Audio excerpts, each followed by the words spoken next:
और थोड़ा पेन का प्रॉब्लम आ गया था, तो चलिए इसको फिर से देखते हैं। हमें क्या देखना था कि हमने ए वेक्टर, बी वेक्टर और सी वेक्टर को ए क्रॉस बी, बी क्रॉस सी और सी क्रॉस ए के फॉर्म में हमें लिखना था। तो हमने ये सीखा था कि जिस वेक्टर को हमें लिखना होता है उसको हम यहाँ लिखेंगे, और जिनके फॉर्म में लिखना होता है उनको हम यहाँ समेसन के फॉर्म में लिखेंगे, plus B cross C plus C cross A, और इनके आगे हमें एक कांस्टेंट लगाना पड़ेगा। तो मान लीजिए हम मान लेते हैं एल, एम और एन।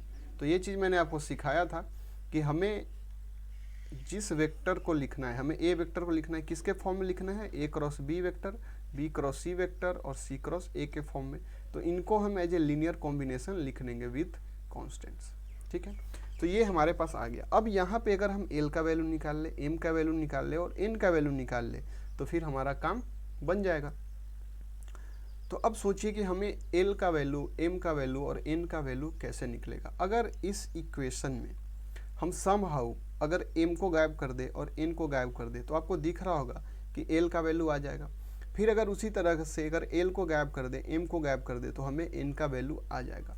तो इसका मतलब ये हुआ कि हमें एक बार में किसी दो वेक्टर को गायब करना है। तो ये देखिए हम कैसे कर सकते हैं। अब यहाँ पे हम थोड़ा सोचेंगे। तो यहाँ पे देखिए क्या गिवन है, दो वेक्टर्स का प्रोडक्ट गिवन है, क्रॉस प्रोडक्ट। और आपको ये पता है कि स्केलर ट्रिपल प्रोडक्ट में अगर कोई भी दो वेक्टर सेम हो जाए, तो फिर तीन वेक्टर अगर सेम हो जाए स्केलर ट्रिपल प्रोडक्ट में, तो उस केस में उसका रिजल्टेंट क्या होता है, जीरो होता है। तो हम थोड़ा उस और इधर अगर सोचने की कोशिश करें, तो यहाँ देखिए ए क्रॉस बी है, तो हम अगर सी से अगर हम डॉट प्रोडक्ट कर दें, तो यहाँ भी देखिए ये भी जीरो हो जाएगा और ये भी जीरो हो जाएगा, क्योंकि इसमें भी सी है और इसमें भी सी है। तो हम दोनों साइड क्या करते हैं, डॉट प्रोडक्ट लेते हैं। ठीक है, dot product with C vector on both sides. ठीक है, तो हमें क्या मिल जाएगा, ए डॉट सी, यहाँ मिल जाएगा L A cross B dot C plus M B cross C dot C plus N cross A dot C. अब यहाँ पे देखिए, यहाँ पे भी सी वेक्टर है और सी तो सेम हो गया, और ये स्केलर ट्रिपल प्रोडक्ट है तो इसका वैल्यू कितना हो जाएगा, जीरो। यहाँ भी देखिए सी सी दो वेक्टर सेम हो गया, तो इसका भी कितना होगा, जीरो। यानी कि हमें क्या रिजल्ट मिल गया, हमें मिल गया A dot C is equal to L A cross B dot C, या इसको हम लिख सकते हैं L into triple product of A B C. ठीक है, और यहाँ से हम एल एक तरफ रखें तो हमें क्या मिल जाएगा, A dot C upon A B N, value आ गया, एल का वैल्यू हमें मिल गया। ठीक है, एल का वैल्यू हम इसको स्टोर कर लेते हैं एक जगह। अब हम आते हैं, अब हम एम को निकालने की कोशिश करते हैं। तो एक फंडा तो मिल गया। अब देखिए हमें एम को बचाना है, तो स्केलर प्रोडक्ट करेंगे तो हमें वो लेना है जो एम में ना हो। तो एम में क्या नहीं है, ए नहीं है, तो हम ए लेंगे। तो देखिए यहाँ भी ए है, दो ए आके इसको जीरो कर देगा और दो ए आके इसको जीरो कर देगा। तो हम क्या करते हैं, dot product with A on both sides. ठीक है, तो हमें क्या मिल जाएगा, A dot A is equal to L A cross B dot A plus M B cross C dot A and plus N C cross A dot A. ठीक है, अब यहाँ पे देखिए, अब ए डॉट ए कितना हो जाएगा, ए स्क्वायर। ठीक है, या इसको ए डॉट ए के फॉर्म में ही रहने देते हैं ताकि एक हमें पैटर्न दिखे। अब यहाँ देखिए स्केलर ट्रिपल प्रोडक्ट है और फिर से ये वेक्टर सेम, तो इसका वैल्यू जीरो। उसी तरीके से यहाँ पे ए सेम, तो इसका वैल्यू जीरो।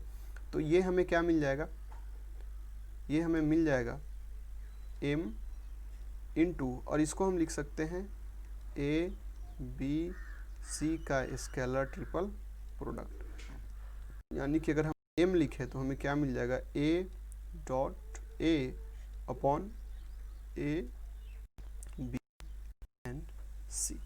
ठीक है, इसको भी हम स्टोर कर लेते हैं। अब देखिए, अगर हम इन दोनों को देख के एक पैटर्न देखें तो हमें यह दिखेगा कि जैसे एल हमें था, ठीक है, एल को हम किसको रिप्रेजेंट कर रहे हैं, ए को रिप्रेजेंट कर रहे हैं, तो ए डॉट। और देखिए नीचे सब में क्या आ रहा है, तीनों वेक्टर का स्केलर ट्रिपल प्रोडक्ट नीचे आ रहा है। ऊपर में हम ए को लिख रहे हैं तो ए लिखेंगे और डॉट। अब देखिए एल किसका कोफिशिएंट है, एल कोफिशिएंट है ए क्रॉस बी का, तो ए क्रॉस बी में कौन मिसिंग है, सी मिसिंग है, तो इसीलिए ए डॉट सी। उसी तरीके से जब हम एम को लिख रहे थे तो एम को देखिए, नीचे तो हमें पता चल गया कि स्केलर ट्रिपल प्रोडक्ट है ए बी सी का, और ऊपर में ए को हम लिख रहे हैं इसीलिए ए डॉट। अब देखिए, अब ये जो कोफिशिएंट है एम, वो किसका कोफिशिएंट है, एम कोफिशिएंट है बी क्रॉस सी का। बी क्रॉस सी में अब बी सी है तो कौन मिसिंग है, ए, तो इसीलिए ए डॉट ए। उसी तरीके से अगर आप एन देखें तो नीचे हमें ये पता है कि ए बी सी होगा, और ऊपर में हम ए डॉट लिखेंगे क्योंकि हम क्या कर रहे हैं, ए को रिप्रेजेंट कर रहे हैं। और यहाँ पे देखिए एन जो है वो किसका कोफिशिएंट है, सी क्रॉस ए का, तो सी क्रॉस ए में कौन मिसिंग है, बी, तो यहाँ पे हम क्या लिख देंगे, बी। ठीक है, आप वैसे भी करके देखिएगा तो आपको यही रिजल्ट मिलेगा। तो अब हमें देखिए, हमने क्या देखा था, ए इक्वल टू हमने देखा था L A cross B plus M B cross C plus N C cross A. अब हमें एक एल का वैल्यू मिल चुका है, क्या हो गया एल का value, A dot C upon A B C into A. अब उसी तरीके से हम एम का वैल्यू पुट कर देंगे तो एम का वैल्यू हमें क्या मिल गया, A dot A upon A B C into B cross C plus A dot B upon A B C, और इंटू में हमें क्या मिल जाएगा, सी क्रॉस सी। अब बताइए कि जो ए का हमें वैल्यू क्या मिल गया, ए का हमें वैल्यू मिल गया ए क्रॉस बी, बी क्रॉस सी और सी क्रॉस ए के फॉर्म में, हम यही चाह रहे थे।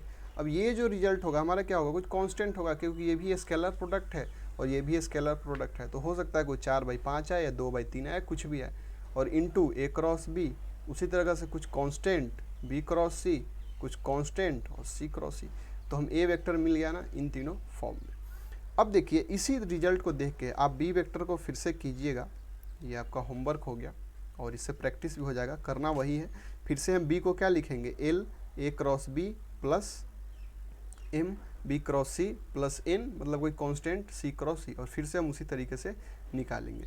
लेकिन जिस पैटर्न से चलता रहा अगर उससे हम देखें तो हमें क्या दिखेगा कि यहाँ तो ए क्रॉस बी होना है, प्लस यहाँ भी बी क्रॉस सी प्लस, और यहाँ पे सी क्रॉस ए।